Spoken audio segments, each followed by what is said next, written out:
So about 10 months ago, March 2021, I decided to fly to Bogota, Colombia to get full body lipo, gynecomastia, and some cosmetic work done. It was a very long flight. I flew internationally for the first time by myself, and it was a cool ass experience. This is my ass at the airport, happy as shit, ready to go and do what it need to be done. The driver was actually waiting for me when I got there. This was a view of the balcony from my Airbnb that I stayed at. Beautiful view, beautiful country. One of my drivers was actually taking me to my appointment the next morning. Their driving there is crazy. They have no stoplights, really. They have no street signs. Everybody's just out for themselves. You just get to where you're going, pretty much. I unfortunately had to stay there for a month. They made me stay there for a month in order to make sure I'm fully recovered. This was the Dr. Gomez's lobby. Of course, I paid for it in cash. What the hell do you work hard for if you can't buy what you want? So I dropped the bag, actually 2 times, to be honest with you.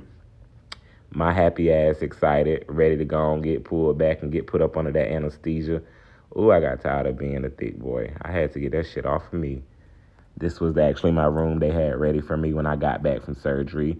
Very nice. Nurses was in there getting my pads and stuff ready for me while the other nurses in the kitchen making my lunch. They gave me lots of fruits and vegetables. They wanted to make sure I was at my best before I returned to the United States.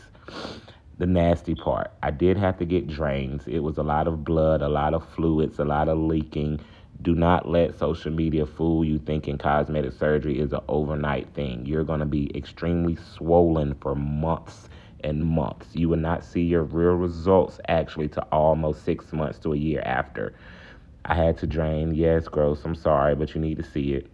Make sure you eat your fruits and your vegetables. Even though I'm 10 months post-op, I still eat my vegetables and my fruits every day. Get your massages, please. You have to drain that fluid out of your body. This another lunch. That was my nurse, Dora. That was the coolest Colombian woman I ever met in my life. Here's some more pictures of like day 4 maybe of my nurse draining my drains once again. Very uncomfortable. You can feel the tube actually all the way in your body and you can't take it out. Yeah, I looked bad. Forgive me, y'all. I was swollen as fuck. But it is what it is. A nigga was hurting. But, hey, I did that shit. And I'm actually not ashamed about it at all. Just a little bit, just a different, different lighting or whatever. But, yeah, I had to have them tubes in me for a very long time. They did make sure I got all of my walking in. They made sure I went on my walks daily to keep the blood flowing, to keep you, getting your body back, functioning correctly, I guess. Yeah, I was hurting. The medicine had wore off. Please take your meds on time because when that pain kicks in, you just feel like a blowfish. Like you feel so much fluid in your body. You just feel like you have to drain water. Get me back to Atlanta. Time to go home. A month later, finally I get to see my home in Atlanta, Georgia. It was time to say goodbye to Colombia, but will I regret it? Of course not. Will I do it again? Of course not. But there's a little journey of my situation.